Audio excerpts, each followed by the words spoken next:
pulling out. And I mean, it was like, Go. Or may or may not have locked back. Saying, 'cause it Nine.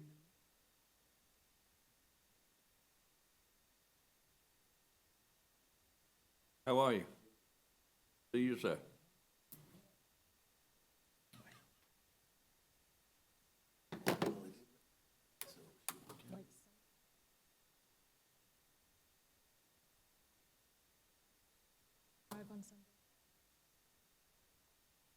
I like Gene.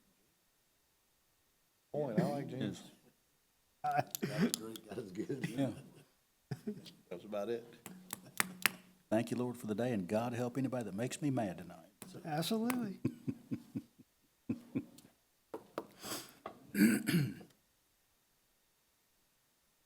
Ladies and gentlemen, it's 6 o'clock, and I'd like to call the December 19th, 2019 Columbia County Planning Commission meeting to order. If you'd stand with us, Commissioner Wilder will lead us in the invocation. Commissioner Henderson will lead us in the pledge. All right, dear Lord, we want to thank you for another great day in America, a great day in Georgia, a great day in Columbia County. I want to ask that you look over us this evening, that as we discuss issues important to the county, and that we're fair to everyone involved and make decisions that will best that you look over all those that look over us here in the county, our first responders and law enforcement, and that as we go home tonight, you give us safe travels home. Name we ask, amen. Pledge allegiance to the flag of the United States of America. Republic stands one nation. God, liberty for all. Thank you. Be seated. If I could remind you to please silence your cell phones. I also see nobody's wearing a hat tonight, so I appreciate that. We do have all 5 commissioners present tonight for a full quorum. Gentlemen, you've had a chance to read the minutes from the December 5th meeting. If there are no changes to those minutes, I need a motion for approval. So moved. Do I hear a second? Second. All in favor? Motion approves 4-0 with 1 I abstention. wasn't here. Since somebody was hunting in areas that will remain unnamed. Gentlemen, you've also had a chance to look at tonight's agenda. If there are no additions to the agenda, I need a motion for approval as the agenda stands. So move. Do I hear a second? Second. All in favor? To approve the agenda as it was submitted, it passes 5-0. Before we begin, I'd like to take a moment to clarify that the Planning Commission is a recommending body to the Columbia County Board of Commissioners. The decisions made on rezoning and variance requests tonight will be forwarded to the Commissioners for final action on January 7th, 2020 in these chambers at 6 p.m. If you wish to address the Board of Commissioners at their meeting, please see Ms. Kara Harden to obtain a request to speak for them. As you all know, we're less formal here, and we'd love to hear any comments you'd like to give us at the appropriate time. That being said, let's move into our first order of business. Some unfinished business, file RZ 191202, tabled from the December 5th meeting. Ms. Bolte. Yes, sir. This is a request for a revision to the existing planned unit development at 850 Ronald Reagan Drive and 732 North Bel Air Road. This application was tabled to give us some time to work out details on setbacks for the site development and allowed uses on the property and some other clarifications. This property is located just down the road off Ronald Reagan Drive and is currently zoned planned unit development. It is part of the larger Marshall Square PUD. Property to the south is also PUD, but it is part of the Plaza developments. They are separate PUDs at this point. And this is the aerial of the site. It was previously developed. Previous buildings have been demolished, so it's currently a largely vacant site. A couple street views of what that looks like from Ronald Reagan Drive, from Williamsburg Way, and from Bel Air Road. This is the overall concept for the development. This has not changed from the previous meeting. So this shows how the proposed revision area fits in with the larger plans for this area with the plaza development. Looking at this a little more closely, this first building is a mixed-use building. The project as a whole has a retail space between 10 and 50,000 square feet. This first building includes that first 10,000, and that would be part of the first phase of the development. The project additionally includes up to 300 apartments. The 50,000 retail space, if this first phase goes well, would continue down Ronald Reagan Drive. And there's a possibility that a hotel may be involved in this project as well. We do have concepts for the development of the site that include the streetscape, with pedestrian area, the storefront zone, the planting area, the street front zone, as well as some example photos of what that may look like, as well as architectural examples for the style of the development. And the applicant is working on building elevations, from what I understand, but I don't believe those are quite ready yet. Some photos of the existing development in the area showing that the architectural examples provided generally fit with what is out here currently. And this property is within the Evanstown Center Activity Center. This is a mixed-use center. This is an area that's intended for higher density, higher activity, pedestrian-oriented development. And this plan fits with that vision. Staff is recommending approval. We have revised the conditions since you last saw this to address some of the setback and use clarifications that were outstanding at that time. So the conditions include that the proposed buildings meet the intent from the architectural examples you've seen, and that you will see them. They must receive approval from the Planning Commission prior to them being built. Retaining wall finishes, the site does have quite a bit of grade change from Ronald Reagan to North Bel Air, so it's assumed that there will be some retaining walls on the site. So we have included requirements on what materials to be used, and then also requiring approval by warrant. The narrative includes the use of the warrant system, which is part of the plaza development. It basically allows the planning services director to approve minor modifications to the plan, as opposed to having to come back through you for every revision. So clarifying that the warrant process will be used on all the retaining walls so that our department has review over location, materials, height of those walls.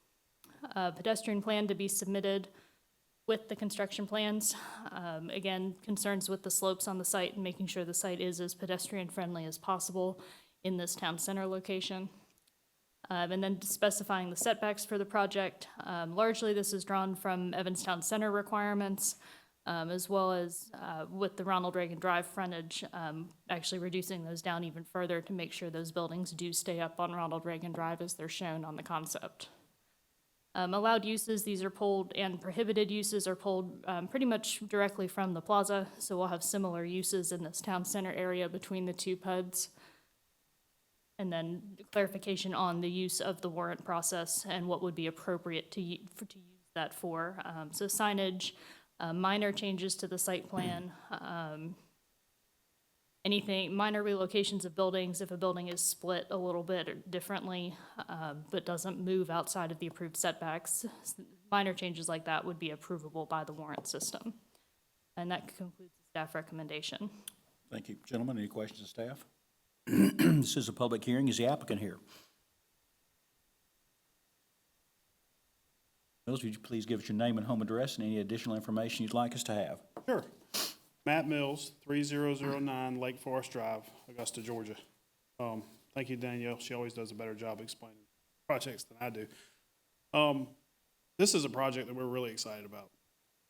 We've been working on this project for probably over a year. About a year ago, Ron Cross came to us and said, what can we do to create a vibrant downtown?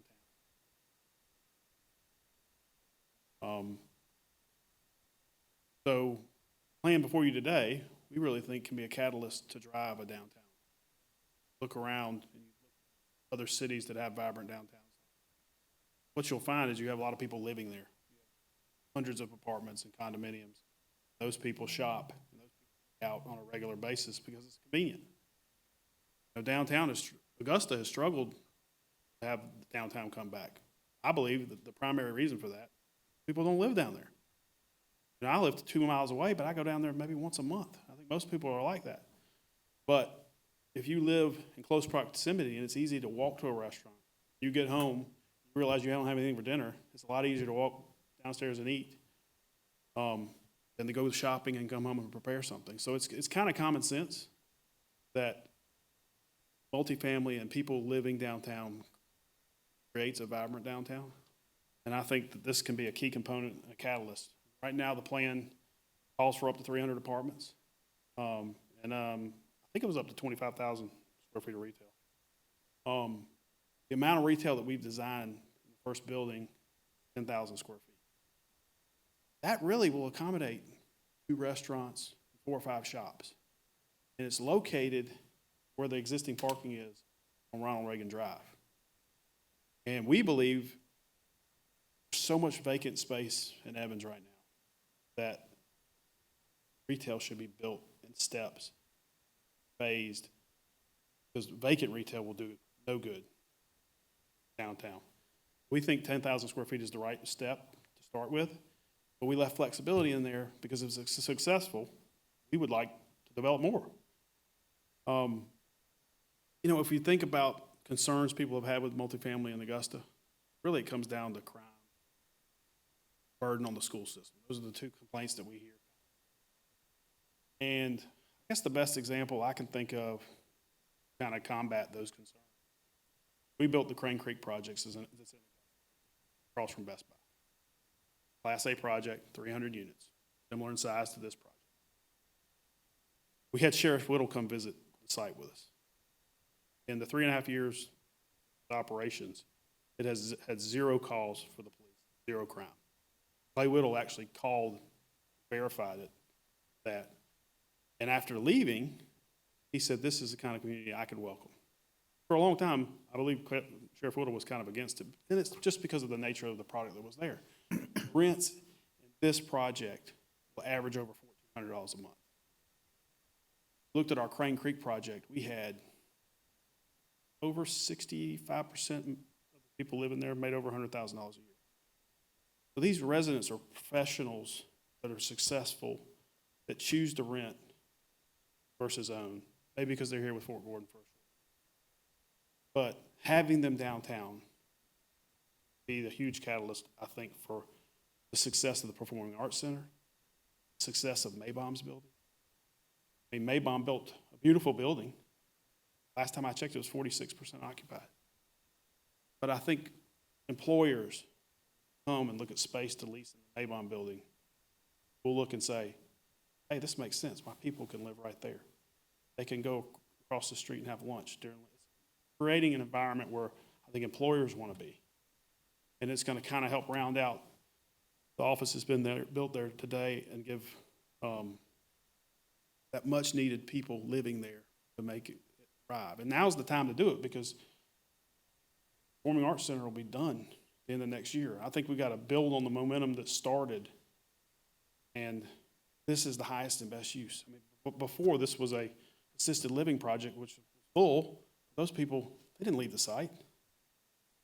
Here you'll have people living there every day, shopping every day, being out every regular basis.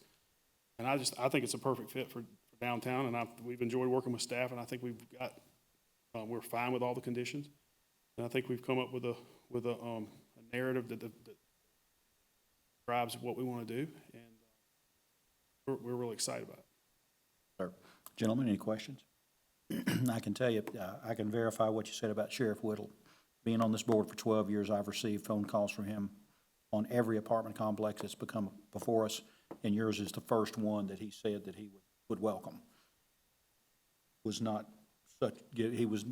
as receptive to any of the other ones that. I called him and verified that too. So, How soon are we looking at getting started? Well, there's some topography challenges that we'll have to, can't hire the architects to fully design the buildings and the civil engineers to design things. We're probably looking at 6 months of the design before we can. And then usually it's a 16-month process to build. I know once you start, it's going to be, to build something that size is going to take a while. But Yeah, 16, it might be closer to 24. in the meantime, are we going to bush hog some of those weeds and things and kind of tidy that up before the PAC opens next year? Yeah, so if we take ownership of it,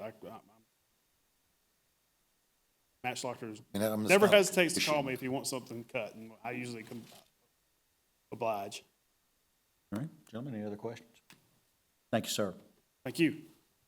This is a public hearing. Is there anyone here that'd like to speak either for or against this particular rezoning?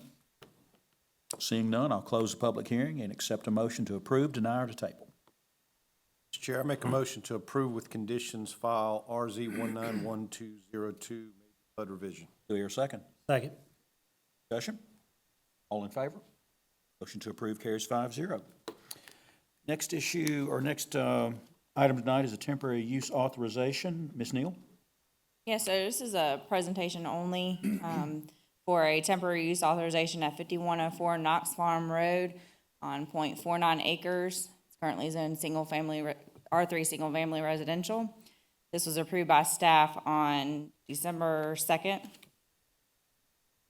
It shows the location of the site, the R3 zoning, the aerial, and this is the 5104 Knox Farm Road where they're actually going to put the office trailer during the construction of the development on the other parcels. And once again, this was approved by staff on December 2nd. Thank you, ma'am. Mr. Butler, file HE 191201. Thank you, Mr. Chair. It's a interesting request. It's a building height exemption property out at south side of Innovation Parkway off of Athol Harlem Road. Section 9-131 does give the Planning Commission and the Fire Marshal the ability to exempt certain heights. The Fire Marshal agrees to it and reason to go along with it. And this shows the location of the property on the south side of Innovation Parkway. This is the White Oak Business Park. Zoning of the property, again, currently zoned M2, is mostly everything around there is zoned industrial. I do have some residential by. Aerial view of the site and the plat of the property. Again, we're dealing with the one that's outlined in red here on the south side of Innovation Parkway. So one of the concerns from staff, again, going back to the fire marshal side of it, he wrote a letter saying he agreed to it.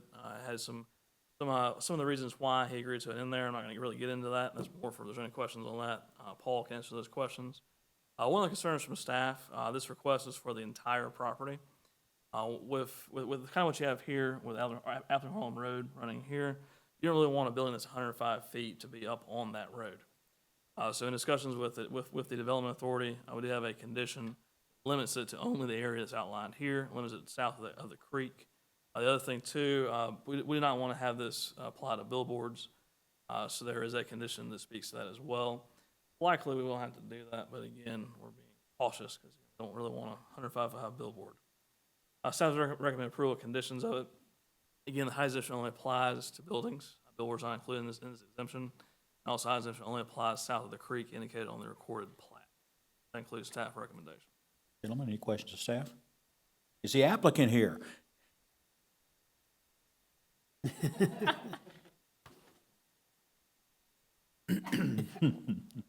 Robbie Bennett, Development Authority of Columbia County. What can you tell us about this? I can tell you that we're trying to make Columbia County more competitive for projects growth and in general, and doing this will definitely give us a competitive advantage going forward. Gentlemen, any questions? Thank you, sir. Thank you. Is there anyone here that'd like to speak either for or against this particular height exemption? Okay, seeing none, I will close the public hearing and accept a motion to approve, deny, or to table. Oh, Robbie's just as evasive as Will and the rest of them. Mr. Chair, I make a motion to approve with conditions file RZ 191202. Do I hear a second? Wait, that's the wrong no, one. Wrong one, I'm sorry. HE. HE. Let me I opened it on HE and it went to the wrong one. Look at this. Yeah, knock it out. Mr. Chairman, I make a motion to approve file HE 19-12-01 with conditions. Do I hear a second? Second. Any discussion? All in favor? Motion to approve carries 5-0. We have no legal matters. Any staff or commissioner comments? I'd like to. Thank you for another year of your service, and wish you all a Merry Christmas and Happy New Year. And I'd like to echo those and thank everyone in the room tonight for their hard work and their dedication, and Merry Christmas, be safe, and we'll roll at it next year.